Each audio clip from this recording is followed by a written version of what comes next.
रखडलेली पाणी पुरवठा योजना मार्गी लागली आहे। काल मुंबई येथे बैठक झाली। काय चर्चा झाली आणि ही योजना कशा पद्धतीने जी आर आधी सगळ्यात पहिला आपल्या हाती आला काय सांगा? काल माननीय उपमुख्यमंत्री एकनाथजी शिंदे साहेब, गुलाबरावजी पाटील यांच्या अध्यक्षतेखाली बैठक आयोजित केलेली होती। कालच्या बैठकीला पाणीपुरवठा मंत्री गुलाबरावजी पाटील साहेब उपस्थित होते आणि गेल्या 16 तारखेला कुळगाव बदलापूर नगरपरिषद जी नगरोत्थानमधनं सबमिट केलेली पाणीपुरवठा योजना होती, त्याला अंतिम मंजुरी नगरविकास खात्याचे मंत्री एकनाथजी शिंदे साहेब यांनी दिलेली होती आणि त्याचे अप्रूव्हल घेण्यासाठी ती फाईल मुख्यमंत्र्यांकडे पाठवलेली होती। काल आम्ही यूडीचे सर्व सेक्रेटरी लोकांना भेटलो आणि त्यांना लवकरात लवकर ही पाणीपुरवठा योजना मंजूर करा। त्या ठिकाणी आपले स्थानिक आमदार सुद्धा उपस्थित होते, मी सुद्धा त्या ठिकाणी उपस्थित होतो।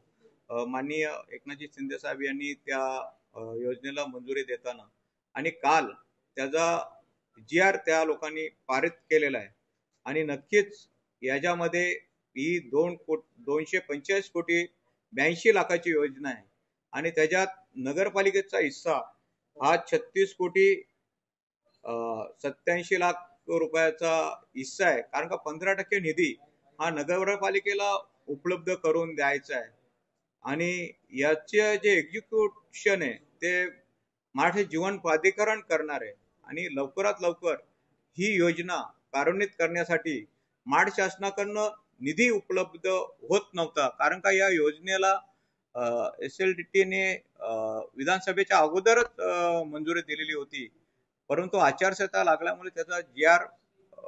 बाहेर काढला नव्हता आणि महाराष्ट्र शासनाकडे सध्या आर्थिक तरतूद नसल्यामुळे ही योजना कार्यान्वित करणं शक्य होत नव्हतं। परंतु या महाराष्ट्र राज्याचे उपमुख्यमंत्री हे नगरविकास मंत्री आहेत, त्यांना आम्ही समजून सांगितलं की अंबरनाथची योजना ही अमृतमध्ये मंजूर झालेली आहे, तर बदलापूरची नगरोत्थान मधून तुम्ही मंजूर द्या। आमचा जो नगरपालिकेचा हिस्सा आहे 15% तो आम्ही त्यांना उपलब्ध करून देऊ आणि तुम्ही 10% माननीय स्थानिक आमदार त्या ठिकाणी 10% निधी तुम्ही आता आम्हाला पहिल्यांदा द्या, त्यानंतर 10% टप्पे करून उर्वरित निधी द्या, त्यामुळे कामाला चालना भेटेल। तशी मंजुरी माननीय नगरविकास मंत्री एकनाथजी शिंदे साहेब यांनी दिलेले, मी नक्कीच त्यांचं आभारी आहे।